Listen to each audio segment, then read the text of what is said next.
The Photo DeClutter tool makes it really easy to clean up your library by removing pictures that are similar to each other.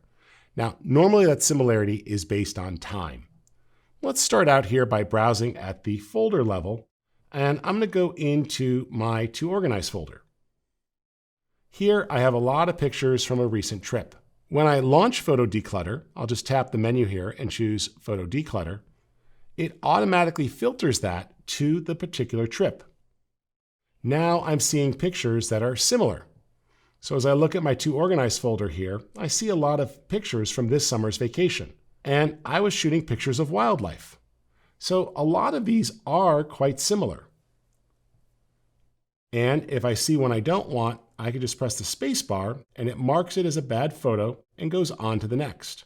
Then you can swipe to go to the next group. Now I'm in the next group of photos and I can step over between these and decide which one's best.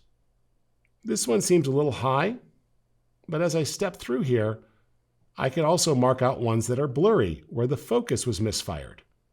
And as you see, it's a really easy way to go through and clean up photos that are very similar to make more room. Once you're all done, you can tap back and you'll see the ability to delete the checked photos. This will then clean these up and free up space. The use of Photo DeClutter works really well when you have a lot of photos that are similar. And so whether you're shooting wildlife, group portraits, or action sequences, chances are you have a ton of pictures that you really don't need. And Photo DeClutter is one of the easiest ways to clean them up.